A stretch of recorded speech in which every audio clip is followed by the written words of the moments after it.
Leanne Porter sat stiff as an old fence post in her daddy's attorney's office. Mahogany walls.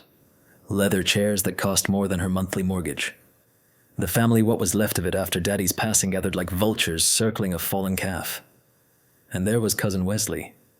He'd swept in late, reeking of expensive cologne and arrogance, designer sunglasses still perched on his head indoors like the rules of decency didn't apply. Wesley Caldwell Porter III, though nobody ever used his full name except Daddy when he was fixing to tear into him about something.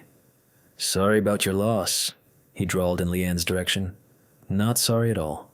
His smile reminded her of the time she'd found a copperhead stretched across her garden path.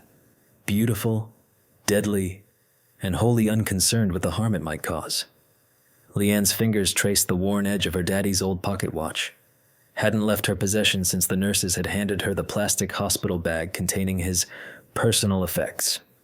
Just the watch, reading glasses, and a wallet thin as hope in February. "Let's begin," said Mr. Abernathy, the family attorney who'd handled Porter affairs since Leanne was knee-high to a June bug. He adjusted his spectacles and cleared his throat. Papers rustled like autumn leaves, but Wesley couldn't help himself. Never could. "Don't know why we're all making such a fuss," he announced to the room. "Uncle Richard barely had 2 nickels to rub together at the end." He winked at Leanne. "Already spent my share of what little there was, sweetheart. Good luck getting yours." A silence fell heavy as Georgia humidity in August.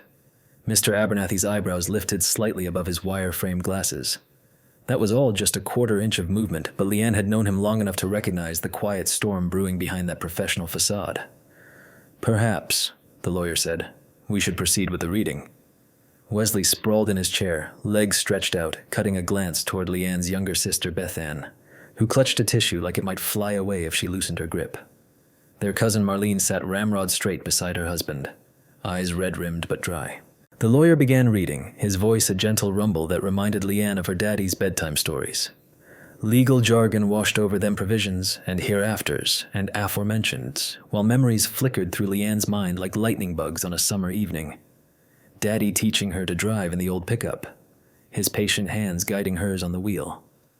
"To my nephew, Wesley Caldwell Porter III," Mr. Abernathy read, and Wesley sat up straighter, a smirk playing at the corner of his mouth. Mr. Abernathy continued, "Who has spoken many times of his financial acumen and business prowess, I leave the following."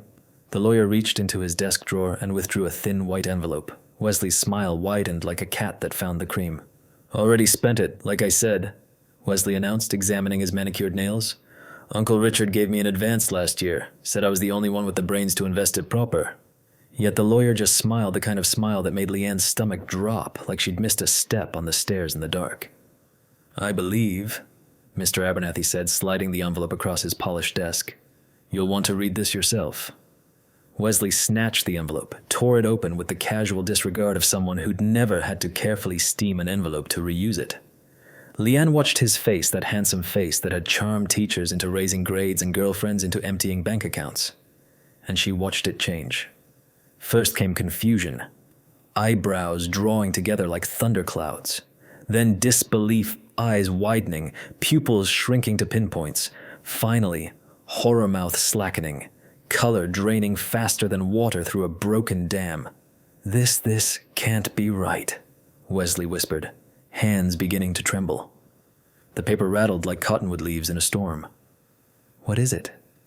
Beth Ann asked, her voice small. Wesley couldn't answer, just stared at the paper like it might bite him. Mr. Abernathy cleared his throat. "Would you like me to continue with the reading, or would you prefer to explain?" "It's a damn loan agreement," Wesley finally exploded, jumping to his feet. "Says I borrowed $200,000 from Uncle Richard last year, with interest." Marlene gasped. Beth Ann's tissue shredded between her fingers. "That's not an inheritance," Mr. Abernathy corrected gently. "That is a legally binding loan document signed by both parties, with the agreed-upon terms of repayment beginning 30 days after Richard Porter's death." He adjusted his glasses. "Your uncle was quite clear that he expected full repayment to his estate." "But I can't," Wesley sputtered, his designer clothes suddenly looking like a costume he had no right to wear. "The loan officer at First Meridian Bank will be expecting your call," Mr. Abernathy continued, implacable as a mountain. "The terms are quite reasonable for a signature loan of that size." Leanne couldn't help herself. A small sound halfway between a gasp and a laugh escaped her lips. Wesley's head whipped toward her, eyes narrowed to slits. "You knew," he accused. "You put him up to this." "I didn't know a blessed thing," Leanne replied, the pocket watch warm in her palm. "But Daddy always said consequences come home to roost eventually." Wesley crumpled back into his chair. The paper trembled in his hand like a leaf in October wind. "I don't have it," he whispered. And for the first time since she'd known him, Wesley sounded like a lost little boy. "I invested it in a development deal in Florida. The whole thing went under after the hurricane. It's gone." But Mr. Abernathy wasn't finished. Not by a country mile. "To continue," he said, turning a page in the will. "In the event that Wesley is unable to repay this loan, he shall forfeit all claim to any additional inheritance." Wesley read aloud from the paper, voice hollow as an empty rain barrel. "And shall transfer ownership of the 1967 Corvette Stingray, previously gifted to him on his 21st birthday, back to the estate for liquidation toward the debt." The Corvette. Leanne remembered the day Daddy had given Wesley that car. The boy had preened like a peacock, driving it around the family property, revving the engine until the horses in the back pasture spooked. "That car's worth," Marlene began.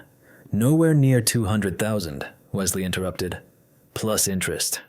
He looked like he might be sick right there on Mr. Abernathy's antique Persian rug, and Leanne thought of all the times Wesley had lorded his special status over them. Uncle Richard's favorite, the golden boy. The only porter of his generation with real business sense. End of part 8.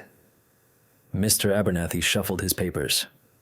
"There is more," he said, and Wesley's head snapped up. "More? What more could there possibly be?" His voice cracked like thin ice on a winter pond. "To my daughters, Leanne Marie Porter and Bethann Porter Wilson," the lawyer read, "I leave the remaining balance of my estate to be divided equally between them." Bethann's soft gasp filled the room. Leanne felt something twist in her chest, not quite pain, not quite pleasure. "Remaining balance?" Wesley scoffed. "What remaining balance? Uncle Richard lost everything in that market crash 5 years ago. Everyone knows that." But Mr. Abernathy was already removing more papers from his briefcase. Not a thin envelope this time, but a thick folder bound with elastic. "Your uncle," the lawyer said, "was a very private man, and a very careful one. The documents told a story Leanne had never imagined, not in her wildest dreams. Her daddy, her quiet, unassuming daddy who drove the same pickup for 20 years and darned his own socks, had been worth millions. The market crash was real enough, Mr. Abernathy explained. But Richard saw it coming. Liquidated most of his holdings beforehand and reinvested quietly through a holding company. A gentle smile touched the older man's lips. He said he was tired of family treating him like a bank rather than a father and uncle. Land holdings in 3 counties, mineral rights, stock portfolios. And the farm, the beautiful old farm with its white, clapboard house and red barn that had been in the family for generations, all of it debt-free and now belonging to Leanne and Bethann. Wesley's face had gone the color of spoiled milk. "You can't be serious," Wesley whispered, staring at the papers spread across the desk. "All this time," Mr. Abernathy nodded. "Richard was quite serious about his privacy, and about teaching certain lessons." He glanced meaningfully at Wesley. The memory hit Leanne like a summer cloud burst, sudden and disorienting. Daddy sitting on the porch swing, watching the sunset, telling her something that hadn't made sense at the time.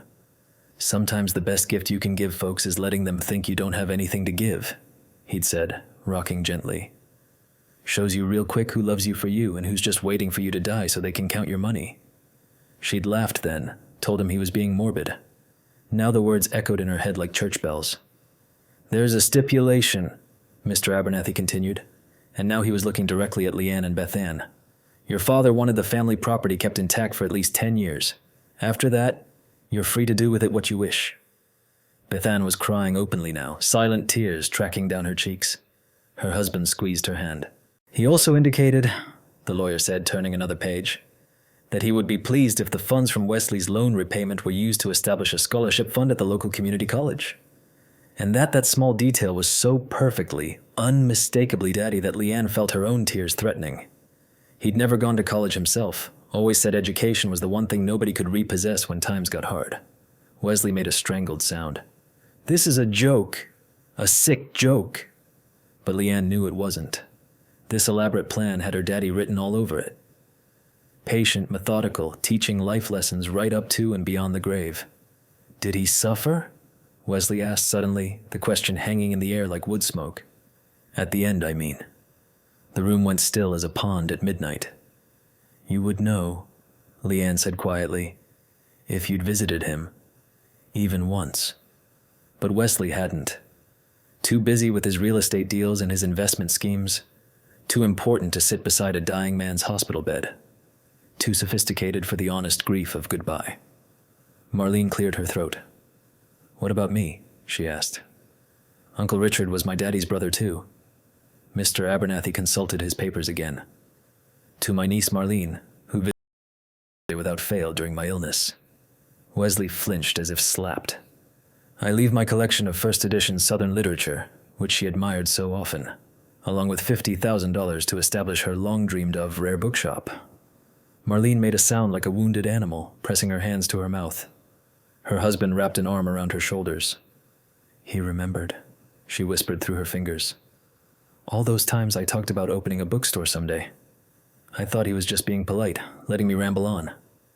And Leanne saw her daddy again, sitting in his hospital bed, oxygen tubes in his nose, nodding and asking questions as Marlene described the little shop she imagined, with reading nooks and local author events. He'd been listening, really listening all along. Wesley stood up abruptly, the loan document crumpled in his fist. This is bull, he began, but Mr. Abernathy cut him off. Before you say something you might regret, Mr. Porter, the lawyer said, his voice gentle but firm as new spring growth. You should know that your uncle anticipated your reaction. He pulled out one final envelope, this one thicker than Wesley's. The handwriting on the front was unmistakably Richard Porter's, slanting slightly to the right, letters precise as pickets in a fence. In the event that Wesley contests the will or fails to honor the loan agreement, Mr. Abernathy read from a small card, this envelope should be opened and its contents made public. Wesley stared at the envelope like it was a rattlesnake coiled to strike. What's in it? He demanded, voice cracking. Mr. Abernathy set it carefully on the desk. I don't know. Your uncle sealed it himself, but he was quite clear about the consequences. Wesley looked from the envelope to Leanne, to Beth Ann, to Marlene. Something in his expression shifted, calculation replacing shock, the wheels turning behind those handsome features as he tried to find an angle, an escape route. But this time, there wasn't one. Fine, he said finally, smoothing the crumpled loan document with shaking hands. I'll figure something out. Always do. Yet the bravado rang hollow as an untuned banjo. The rest of the reading passed in a blur for Leanne. Personal items distributed with thought and care. Daddy's fishing gear to Beth Ann's husband who'd spent countless hours with him on the lake. His collection of hand-carved birds to his church for their annual charity auction. A generous donation to the local animal shelter where he'd adopted his last 3 dogs. Each bequest revealed another facet of the man she'd thought she knew completely. When it was over, Wesley was first out the door, leaving behind the scent of expensive cologne and desperation. Marlene lingered to discuss arrangements for transporting the book collection. Beth Ann and her husband spoke quietly with Mr. Abernathy about estate taxes. And Leanne sat alone, turning her daddy's pocket watch over and over in her hands, remembering. One memory kept surfacing, persistent as kudzu. A summer evening, maybe 10 years back. She'd found Daddy at the kitchen table, surrounded by paperwork, looking troubled. Everything all right? She'd asked, pouring herself a glass of sweet tea. Just thinking about legacy, he'd replied, closing a folder. Not just what we leave behind, but how we leave it. And to whom. She hadn't understood then. Thought he was just being philosophical after too many hours with the account books. Now she did. Outside, the Georgia afternoon spread gold and green across the town square. Leanne stood on the law office steps, blinking in the sudden brightness. The old courthouse clock struck 3, the sound rolling across the square like distant thunder. A sleek red Corvette peeled away from the curb, Wesley behind the wheel, driving like the devil himself was in pursuit. But Leanne knew better. The devil wasn't behind him. It was riding shotgun in the form of consequences finally come due. He won't pay it back, Beth Ann said, appearing at her side. You know that, right? Leanne nodded. Daddy knew it too. Then why? It wasn't about the money. Leanne tucked the pocket watch into her purse. It was about the lesson. Whether Wesley learns it or not, that's up to him. The sisters stood shoulder to shoulder in the warm southern sunshine, watching the Corvette disappear down Main Street. 2 weeks later, Leanne and Bethann sat at the kitchen table in the old farmhouse, surrounded by papers and coffee cups. The grandfather clock in the hall ticked steadily, marking time as it had since before either of them was born. "What are you going to do with your half?" Bethann asked, tucking a strand of hair behind her ear. Leanne gazed out the window at the rolling pastures, the ancient oak trees, the red barn that needed painting. "Keep it, I think. Maybe fix up the guest cottage and rent it out." "You?" "College funds for the kids," Bethann replied. "And maybe a trip to Italy. Frank and I always talked about going." The screen door banged open, making them both jump. Wesley stood in the doorway, looking like he'd aged 10 years in 14 days. "We need to talk," he said. They sat on the porch, 3 cousins with shared blood and separate destinies. Wesley refused coffee, his hands already jittery enough without caffeine. "I can't repay the loan," he said finally. "Everything I had went into that Florida development. It's gone." A mockingbird trilled from the old magnolia tree, running through its repertoire of borrowed songs. "The bank's threatening legal action," Wesley continued. "And I can't lose the car too. It's all I have left." Yet Leanne remembered how that same car had stopped appearing when Daddy got sick. How the golden boy nephew never found time to visit the uncle who'd once given him everything. But the pettiness, that spiteful satisfaction she'd expected to feel, didn't come. Instead, something her daddy used to say drifted through her mind like cottonwood fluff on a breeze. "Hardest thing isn't learning life's lessons. It's learning them in time to use them." "We'll cover the loan," Leanne said finally. Wesley's head snapped up. "What?" "Bethann and I. We'll pay it off. Call it an advance on whatever the Corvette brings at auction." "You'd do that?" Suspicion narrowed his eyes. "Why?" Leanne shrugged. "Because it's what Daddy would want. But there are conditions." Wesley's smile started to form, that old, charming grin that had gotten him out of trouble his whole life. "First," Leanne continued, "you'll work at the farm. Actual work fixing fences, painting the barn, whatever needs doing, for 1 year." The smile vanished. "A year?" "Second, you'll volunteer 10 hours a week at the hospice where Daddy spent his last month." Wesley flinched. "I can't. Those places are depressing as—" "Those places," Bethann interrupted softly, "are where people go to die with dignity. With or without family beside them." A silence stretched between them, taut as a fence wire. In that moment, looking at Wesley's face, Leanne saw something she'd never seen before, a crack in the perfect facade, a glimpse of the lonely, frightened man behind the bravado. "Third," she said, gentler now, "you'll help Marlene set up her bookshop. Heavy lifting, shelf building, whatever she needs." Wesley stared at his hands, soft hands that had never known real work. Then he raised his eyes to the farmhouse behind them, the land spreading out before them, the legacy their shared blood had built. "Okay," he said finally, the words seeming to cost him something precious. "Okay." And as they sat there, 3 cousins on a porch in Georgia, watching the sun slide toward the horizon, Leanne felt her daddy's presence as clearly as if he'd pulled up a rocking chair to join them. The pocket watch ticked in her pocket, counting out seconds of a future none of them could have predicted.